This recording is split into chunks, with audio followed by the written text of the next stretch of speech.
Chers auditeurs de Haïba FM, bonjour. Nous sommes le 14 août. La situation est inquiétante. Il y a comme une psychose dans le pays. Chaque jour qui passe, on apprend qu'un tel a été interpellé, arrêté. On apprend aussi de fausses rumeurs, des gens qui seraient arrêtés alors que ça n'est pas vrai. Ce qui montre que le pays est dans un climat d'inquiétude, de division. Jusqu'à présent, le pouvoir semble gagner avec la complicité d'une certaine classe politique. Gagner en quoi? Gagner à faire que tout se concentre sur un débat politicien de « j'ai confiance en toi », il n'a pas confiance en lui, lui il a fait ceci, et non pas des questions de droit et de gouvernance. J'interviens ici pour appeler à la société civile, à rester société civile. Nous ne pouvons pas avancer dans la promotion du droit de la bonne gouvernance si la société civile devient une sorte de groupement mi-politicien ou partisan. Je m'explique. Il ne nous appartient pas de dire qui est coupable ou qui n'est pas coupable. Même si nous connaissons, même si nous savons dans notre faux intérieur que telle personne ne peut pas faire telle ou telle chose qu'on lui reproche. Nous aiderons la société en faisant respecter le droit, en tout cas en invoquant le droit, le respect du droit. Par exemple, est-ce que les gens qui ont été arrêtés, est-ce que les procédures ont été respectées? Les procédures sont très très importantes. Est-ce qu'ils ont eu droit, par exemple, à un avocat? Est-ce qu'ils ont été arrêtés dans les bonnes conditions, comme tu le droit? Quelles sont les preuves incitées? Cela est très important. Cela est très important parce que sinon, le gouvernement actuel, comme tout gouvernement du moment, l'échappera belle si nous entrons dans un débat politicien sur ces intentions, etc., etc. Je vais prendre un exemple très précis. Hier, j'ai vu des gens en uniforme avec des voitures où il était écrit GIPN, Groupement d'intervention de la police nationale. Moi, c'est la première fois que je voyais ça. Je suis allé sur le net chercher des textes réglementaires ou légaux sur ce GIPN. Rien. Il n'y a rien sur le GIPN. Si effectivement il n'y a rien, cela veut dire que tout ce que fait le GIPN est illégal. Crions là-dessus, dénonçons, parce que la gendarmerie, on peut à ce moment-là l'accuser de mal faire, mais elle agit dans un cadre légal bien déterminé. Comme la police nationale, elle peut bien faire ou mal faire, on peut la critiquer, mais il a un cadre bien défini.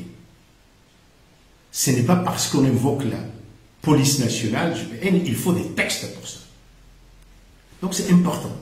Or, nous ne le faisons pas assez, mais on va faire un débat simplement sur les intentions des uns et des autres. Dans des moments comme ça, où la société est profondément troublée, divisée, on sent la peur des uns. C'est comme si le gouvernement veut que chacun se sente coupable. afin de ne rien entreprendre. Ben, restons citoyens. Exigeons de tous qu'ils respectent le droit. Et que chaque association, groupement de la société civile, au lieu de répondre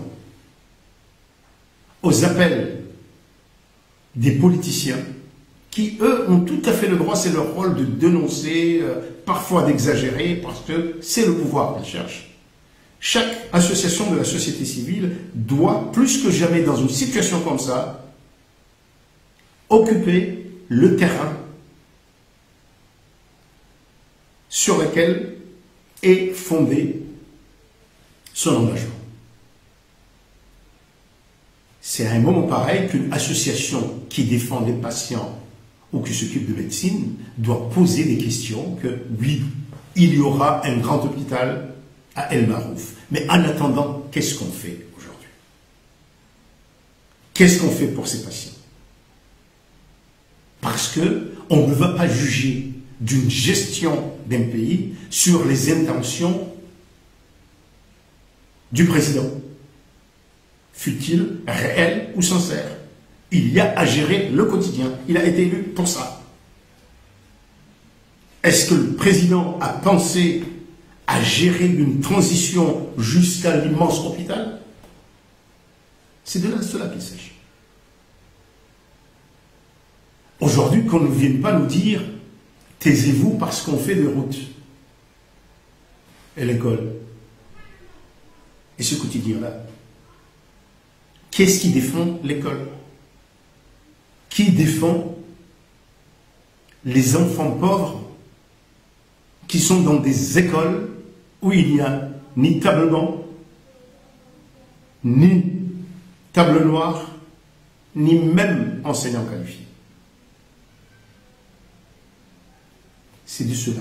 Il faut que ce quotidien-là, il faut que la vie de tous les jours, il faut que les engagements pris par ceux qui ont demandé à ce que nous leur donnions confiance pour gérer le quotidien et préparer l'avenir, mais gérer le quotidien et préparer l'avenir, que ces choses-là soient dans notre débat à nous, citoyens. Sans ça, nous nous disqualifierons. Parce que il n'y a rien de plaisant, de plus facile pour un gouvernement que de débattre politiquement et d'essayer de dévier toutes les questions sur sa gestion concrète en un débat foireux politique et politicien. Je reviens pour dire clairement à ceux qui aujourd'hui défendent le gouvernement et qui, chaque fois qu'une question est posée sur la légalité des procédures des arrestations, disent « il est sambliste, il est chiite, il est quoi ?» Mais qu'est-ce que ça a à foutre l'état de ça? Ceux qui ont été sambistes sont au pouvoir à Bethsaida. Ceux qui ont bénéficié de Sambi sont au pouvoir à Bethsaida. Mais Sambi, jusqu'à preuve du contraire, est un citoyen comorien. Pour nous, la société civile, on s'en fout de ce qu'a passé Sambi, du passé de Sambi. Sambi, s'il doit être arrêté, s'il doit être privé de liberté, cela doit être en fonction, dans le respect de la loi et de la réglementation actuelle. Un point de fait.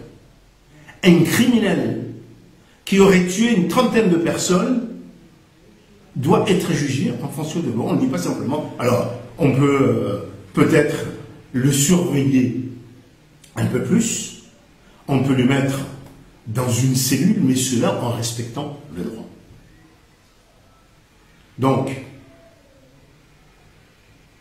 chers amis, chers camarades de la société civile, la situation, le pays est dans une situation trop dangereuse. La seule manière pour la société civile de contribuer peut-être pas l'apaisement, mais de faire en sorte qu'il y ait des références pour tout le monde, c'est de défendre le droit, c'est de défendre la loi, c'est de crier et d'appeler chacun, le juge, le procureur, la police, les administrations, que ce qui nous unit dans l'État, ce n'est pas la religion. Il y a des gens ici qui ont le droit d'être tout à fait sunnis, chiites, catholiques, etc. Ce sont les textes écrits sur lesquels se base l'État et son fonctionnement. Bon courage à tous, à demain.